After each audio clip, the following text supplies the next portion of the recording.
सोनल अपने हाथ में पकड़े हुए कार्ड को देखते हुए खुद से ही बोली, अब लगता है गलत रूम में आ गई हूं मैं। दूसरे रूम पर ट्राई करती हूँ।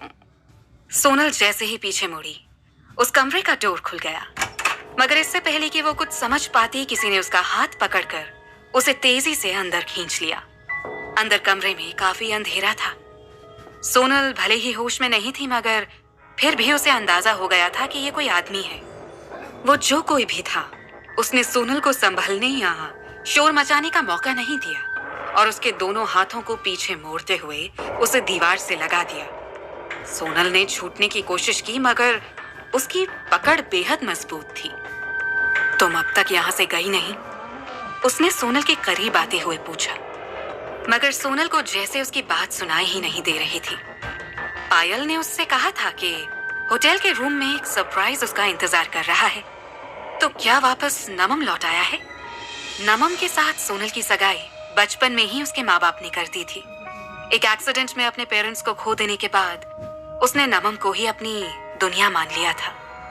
उसका मंगेतर होने के नाते नमम ने कई बार उसके करीब आने की भी कोशिश की थी, मगर हर बार सोनल ने उसे ये कहकर मना लिया था कि वो शादी से पहले इन सब चीजों के लिए तैयार नहीं है। तो फिर आज अचानक क्या हुआ है नमम को? उसने उस आदमी की पकड़ से छूटने की कोशिश करते हुए धीरे से बोलने की कोशिश की, नमम, प्लीज मेरा हाथ छोड़ो। एक मौका दिया था मैंने तुम्हें यहाँ से जाने का, उसने सोनल के चेहरे के बिल्कुल करीब आते हुए हल्के से कहा। शराब का एक तेज भपका सोनल को अपने चेहरे पर फील हुआ। साफ जाहिर था ये जो कोई भी था, उसने सोनल से भी कहीं ज्यादा पी रखी थी। वो इस वक्त सोनल के इतने करीब था कि वो उसकी सांसें भी अपने चेहरे पर साफ साफ फील कर पा रही थी। इसके साथ ही उसकी घबराहट भी बढ़ने लगी थी। लेकिन देखो, तुम फिर से वापस लौट कर आ गए हो मेरे पास। अब तो अगर तुम खुद भी मुझे छोड़कर जाना चाहो तो मैं तुम्हें कहीं नहीं जाने दूंगा। सोनल उसकी पकड़ से छूटने के लिए जोर लगाने लगी, मगर उसने अपने हाथ उसके सिर के पीछे ले जाते हुए उसे कसकर अपनी तरफ खींचा और उसके होठों को अपने होठों में दबाकर उसे किस करने लगा। सोनल का दम घुटने लगा था। रेजिस्ट करने की कोशिश में वो उसकी पीठ और हाथ पर लगातार अपने हाथ और नाखूनों से मारने लगी थी, मगर उसके ऊपर इन सब का कोई असर नहीं हुआ। ना ही उसने सोनल को छोड़ा। वो एक पल को रुका और उसने धीरे से उसके चेहरे को अपने हाथों से सहलाते हुए पूछा, तुम भी यही चाहती थी ना? सोनल तो जैसे अभी शॉक में ही थी। उसके मुंह से कोई जवाब ही नहीं निकला। नमम हमेशा उसके साथ अच्छे से ही पेश आता था, लाइक अ जेंटलमैन। आज न जाने उसे क्या हो गया था। सोनल की चुप्पी को हाँ समझकर उसने उसे अपनी बाहों में उठाया और अपने साथ बेड पर ले गया। उसने उसे जबरदस्ती लिटा दिया। सोनल जब उसे खुद से दूर करने की कोशिश करते हुए पीछे धकेलने लगी, तो उसने एक बार फिर उसके हाथों को कसकर बेड से लगा दिया। कमरे में रोशनी ना के बराबर थी, इस वजह से सोनल को उसका चेहरा नहीं दिख रहा था, मगर उसे ऐसा लग रहा था कि जैसे उसके साथ इस बेड पर जो शख्स है वो नमम नहीं, कोई और है।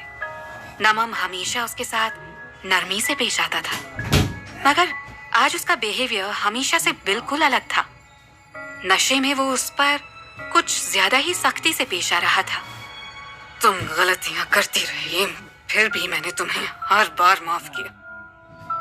तुम्हें बार बार मौका देता रहा और तुम हर बार बस मुझे छोड़कर चली गई, मगर इस बार मैं ऐसा नहीं होने दूंगा। प्लीज मुझे छोड़कर मत जाना। उसने सोनल का फेस अपने दोनों हाथों से पकड़ते हुए कहा। उसकी आवाज में एक अजीब सा डर सोनल को महसूस हो रहा था, ठीक वैसे ही जैसे कोई बच्चा अपने टॉय को खोने से डरता है। उसने धीरे से एक बार फिर सोनल के होठों पर किस किया। उसकी बात सुनकर सोनल का दिल पिघलने लगा था। उसने भी धीरे से कहा, मैं तुम्हें छोड़कर कभी नहीं जाऊंगी, प्रॉमिस। सोनल नमम से बेहद प्यार करती थी। जिस दिन से उसका रिश्ता नमम के साथ तय हुआ था, उसके बाद से उसने अपने दिल में कभी किसी और का ख्याल तक नहीं आने दिया था। बस उसने शादी से पहले ये सब कभी नहीं चाहा था। अपनी वैल्यूज को उसने अपनी मोहब्बत से ऊपर रखा था, मगर आज वो टूटती नजर आ रही थी। सोनल की बात सुनकर जैसे उसके दिल को एक सुकून मिल गया था। उसने उसे खींचकर अपनी बाहों में भर लिया और धीरे से बोला, आज के बाद तुम मुझे कभी छोड़कर जा भी नहीं पाओगी, I promise। बाहर शायद बारिश शुरू हो गई थी। कमरे की खिड़की खुली हुई थी, जिससे हल्की हवाओं की झोंकों के साथ बारिश की हल्की बूंदें भी अंदर आ रही थी। एक एक कर फ्लोर पर दोनों के कपड़े बिखरने लगे थे। सोनल पर अब धीरे धीरे शराब का नशा हावी होने लगा था। वो होश में भले नहीं थी, मगर फिर भी अपनी पूरी बॉडी पर उसके टच को वो साफ साफ फील कर पा रही थी। सोनल कब सो गई उसे पता भी नहीं चला।